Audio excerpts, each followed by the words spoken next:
anyone who's ever placed a single foot in Vrindavan should know that that is his prime responsibility. Why are we preaching the glories of Vrindavan all over the world? It is to induce people to go for the Kripa Kori Guru Kori Vrindavanavasi, to become Brajvasis. It is to give them the facility to take advantage of the greatest place on this earth planet for making rapid spiritual progress.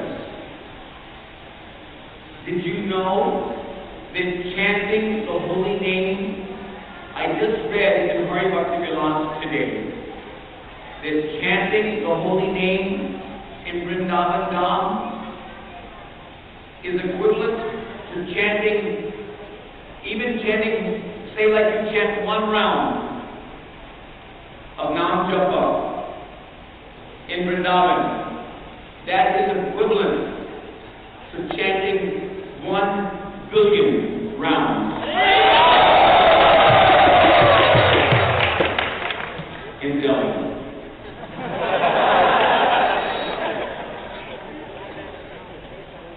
Not 1,000 times the benefit. Hari Bhakti Vilas said it's 1 billion times. So, it is my duty. As you know, I've been making my humble effort to push on Nam Sankirtan from one of the most important centers in our ISKCON society. Srila Prabhupada has written that if for any reason all other centers, including the Delhi Temple, have to be closed, if for any reason, but Vrindavan and Mayapur must remain open at all costs. Because, as Prabhupada himself has said, all the other temples in ISKCON are home away from home. So if I can see from today's experience that if I want a home away from home, Delhi Temple is a good place to start.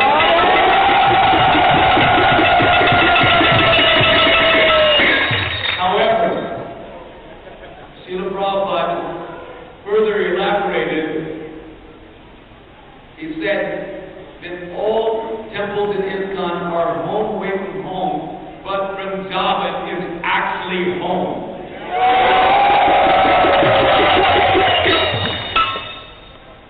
So he preferred, this was an incident in Mauritius when he got into an accident and he hurt his knee. We remember hearing about that episode. So he was toying with the idea of where to go to sit for translating, finishing his translation work. Because devotees were calling him to South Africa and here and there and everywhere. And Prabhupada was saying, after his experience of injury on the road, he was saying that traveling is very dangerous, it's very risky. Sometimes we glorify Srila Prabhupada and he took so much risk. 2 heart attacks from the Telugu crossing the ocean and like this. But actually, honestly speaking, there's risk just coming from Vrindavan to Delhi by car. There's every bit as much, if not more, risk in certain respects. The public highway is considered to be the most dangerous place on earth.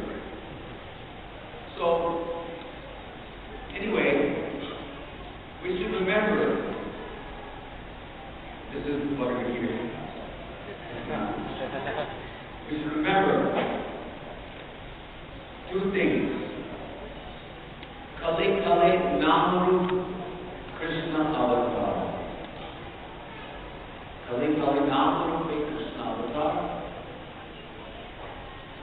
And he says also that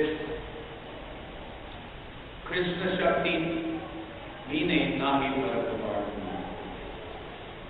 That without being empowered by Krishna Shakti, there's no question of non-prachara. In other words, we have to chant Surinam. We have to take shelter of the real Harinam Prabhu, who is not different from Krishna, including all of his Antaranga Shaktis, the Swarup Shakti, etc.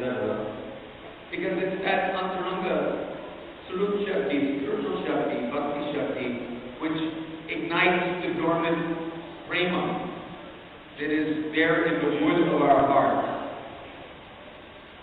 So in order to come to the platform of chanting Shuddhanam, the most highly recommended process in all the Shastras and by all of our acharyas to actually elicit the mercy of the holy name, so that the holy name, Golokera Premadan Harinam Sankirtan, the holy name will descend, taking pity on us, seeing our struggle to beseech His special causes mercy on fallen conditioned souls like us,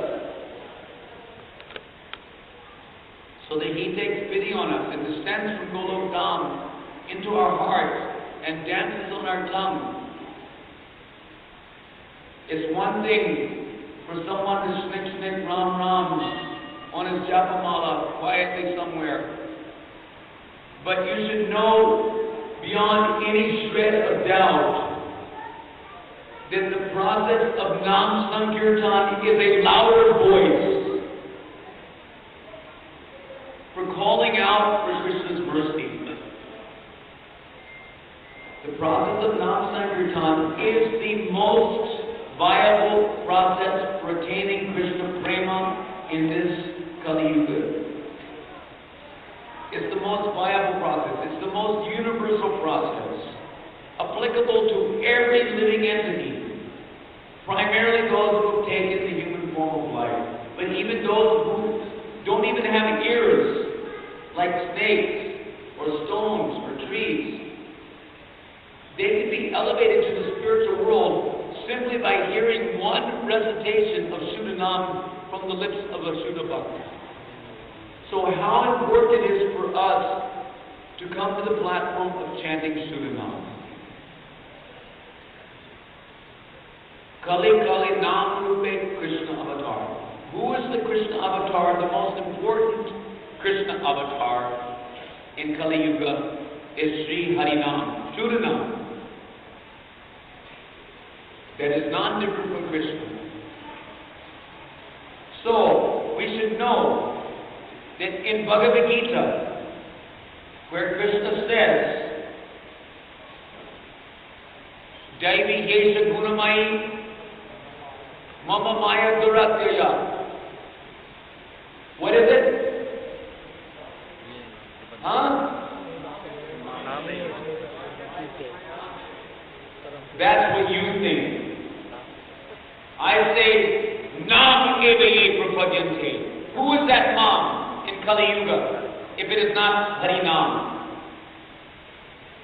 Therefore, it is not difficult to draw the conclusion. Those who have Sumeditaha, Jagyai Sankirtana Prayar, Yajanti Hi Sumeditaha. Those who have Sumeditaha will be able to draw such a conclusion that in Kali Yuga, how to easily cross Mayam Ekam Chanantite, how to easily cross over this insurmountable Mama Maya Duratyaya, very difficult to overcome, by taking shelter, by surrender. Mam Evaye, Nam Evaye, Prapadyante, surrendering to the holy name. Therefore, Krishna in Bhagavad Gita, at the end of Bhagavad Gita, he says, Sarva Dharmam Parityaja. There's only one Dharma in Kali Yuga. And that is Sankirtan Jagya. Sarva Bhakti Star. It is the essence of all devotion. All devotional processes are complete simply by engaging in Sankirtan. There are 5 most important angas of devotional service. What are they? Nam Sankirtan is number 1. Bhagavad Shravan, Srimurti Seva, Mathura Vas, and Sadhu Sangha. So Bhaktisiddhanta Saraswati Thakur, he tells that without performing Nam Sankirtan, none of the other, even these 4 other most powerful processes of devotional service, which can, by adhering to any one of them, invoke Bhav within the heart. But in Kali Yuga, you cannot expect that to happen without also performing Nam Sankirtan. So 5 angas of devotional service are complete when they're coupled with the performance of Nam Sankirtan. Sadhu Sangha is complete when we come together, Sangha Kirtan, Sankirtan. That is the most powerful and complete form of Sadhu Sangha. The essence of Bhagavad. What is the essence of Bhagavad? What is the purpose of Bhagavad? To induce us to take shelter of the Yuga Dharma Harinam Sankirtan, by which we can even begin to hope to attain the ultimate prayojana, the ultimate type of prema, which is advocated in the Bhagavad, and that is Braja prema, particularly Gopi prema, but not to exclude the other rasas. But the highest rasa, which was propagated by Sri Chaitanya Mahaprabhu, namely Radha Dasyam, means the maid service of Srimati Radharani in Brajadam. That is most violently facilitated. That culture is most violently facilitated. How? Simply by chanting the Tadak Brahma Kirtan mantra for this age of Kali, which is unlike any Tadak Brahma Kirtan in the other ages, because it is a completely Madhurya-maya Yugal Radha Krishna mantra, which is meant for infusing the soul with Braja Bhakti Shakti. So this Hare Krishna Mahamantra Sankirtan is considered to be the absolute supreme form of devotional service in Kali Yuga. And we should never forget it. Why are we distributing books all over the world? To induce people to take shelter of the Yuga Dharma Harinam Sankirtan. Why is all the information there in the books about Krishna's Venu Madhurya, his Rupa Madhurya, his Leela Madhurya, his Dham Madhurya? All of it is simply for the purpose of helping us to understand that Krishna's name is worthy of our respect, worthy of our surrender. Therefore, he says, Sarva Dharma Parityaja. All other dharmas, kick them out. Nam Ekam Sharanam Braja. Where?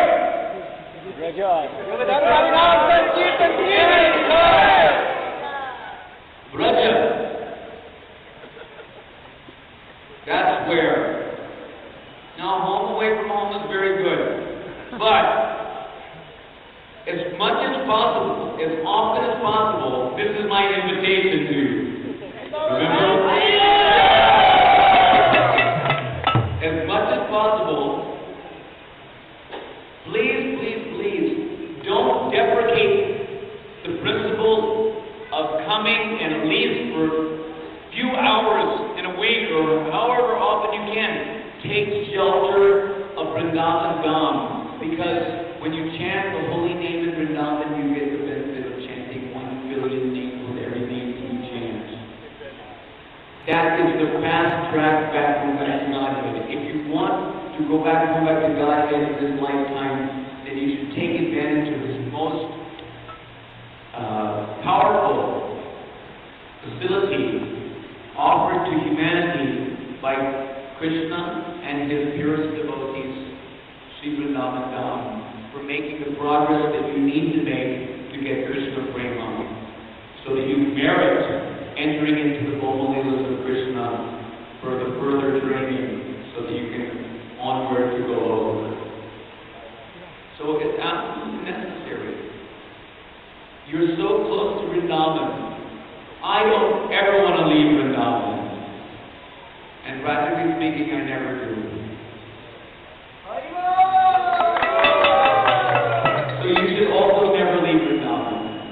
At least as long as you're serving based from your home away from home, you should always remember that your real home is Vrindavan. And you should come home as often as possible, at least to chant, a few rounds now and then, and get the benefit. You have no idea how much benefit there is by taking shelter of Vrindavan. Sarva dharmam prityaja nam ekam sharanam vraja. But Krishna says, what does vraja mean? It means to go. But according to our Acharya, Vishwanath Chakravarti Thakur, he says it automatically, simultaneously indicates where to go. Because why is Krishna telling? Krishna's standing. He's standing right there. Arjuna's right there. He could have said, just surrender to me. Why did he say go? And surrender to me. Go where? He wasn't saying, go fight the battle of Kurukshetra. He was making a very sanguine philosophical point. To go to Braja and surrender to me there. And in fact, that's what Arjuna did as Arjuna Gopi. Arjuna became Arjuna Gopi. Are you aware of this story? He was reclining with Krishna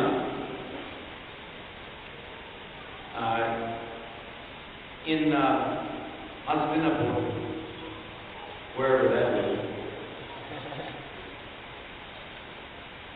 And he was, in Kubrasya. It was in Kubrasya, wasn't it?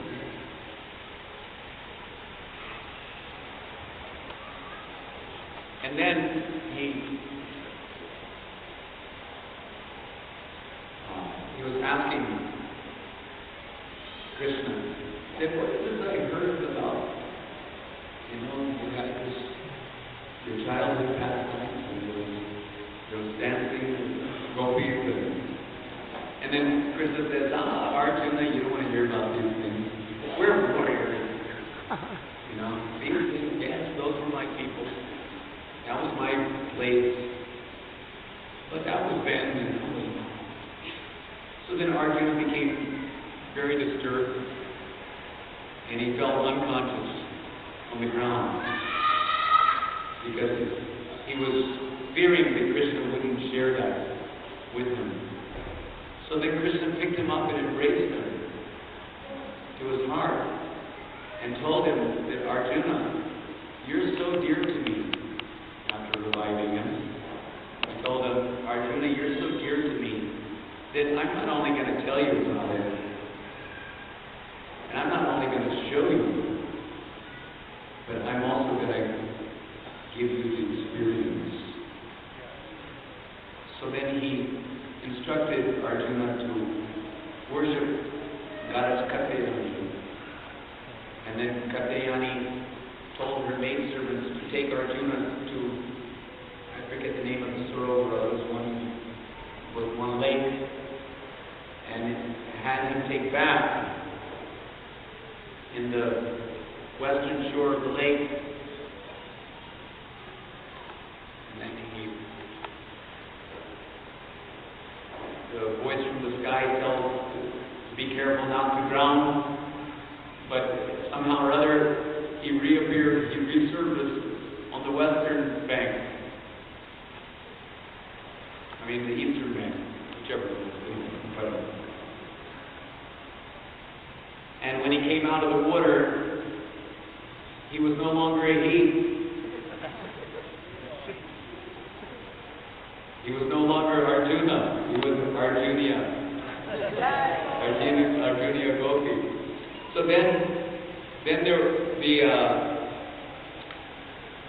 he heard some, prattling means conversation, light,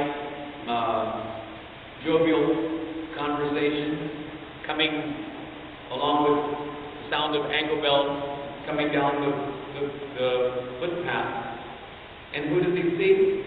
He sees a whole group of Sakhis coming along. And then one of the Sakhis in that group says, hey, who's that new girl over there? So then they come closer and ask Arjuna, then who are you? Whose daughter are you? Whose father? Which village are you from? And Arjuna said, but I don't know. I don't know what happened. I was just told to take my bath, and then somehow I came out on this side of the pond, and now and they told me that I would meet my friend there. So then they asked, well, would you like to meet our leader? Yes, I know. So then they said, well, if you want to meet our leader, then you have to do a little tapasya. So then they told that he had to chant a certain number of rounds of Radha Nam. And then after doing that, they brought him, I'm abbreviating the story, but they brought him to meet Radha. And they told that you have to perform arati and make offerings to Radharani. And then this way, Radharani accepted her and embraced her. And when Radharani embraced Arjuna, then Arjuna became overwhelmed with an ecstasy that he never experienced as Arjuna. 10 million times the ecstasy that he experienced as Arjuna, he experienced upon receiving Srimati Radharani's embrace. But so much overwhelming was that ecstasy that she fell unconscious. And then, after a little time, which was not able to be understood, how long time, some few moments or hours or who knows how long, Arjuna came to his external consciousness, and he was hearing in the distance some nice music, and so then he came, following the sound, he came into a clearing, and there was Radha and Shamsundar sitting on the throne, surrounded by the Sakhis making music. And so then Krishna, Shamsundar, sees this blue Sakhi and says to Radha, who's that girl? And then, of course, she was already acquainted. So then Radha called her close and introduced her to Krishna, telling Krishna that he should take Arjuna to the Kunj and do the needful. So then Arjuna was hesitant, but then Krishna grabbed her by the hand and pulled her away into the kunj, and enjoyed with her for a long time. Meanwhile, Srimati Radharani was very pleased to make these arrangements for Arjuna to experience what it is like as Arjuna and Gopi. Actually, Arjuna and Gopi is the original feature of Arjuna. Arjuna is the Dwarka Parshada expansion. You know, in Chaitanya Charitamrita it's described how Ramananda Roy was inclusive of Vishaka, Arjuna, and Arjuna the coward boy and also Arjuna and Gopi. They were all, manifested in one personality. So Arjuna and Gopi is also the eternal personality revealed. So then, after enjoying with Arjuna, Krishna told to some of the maidservants that she must be very tired after enjoying so many pleasure pastimes with me. You should take her and relieve her fatigue by bathing her in the lake. So then she enters the lake, and then she pops out on the other side of her as Arjuna, and he looks around, and there's no more sakis, and he's back to his normal level of ananda, and he becomes totally, totally distressed,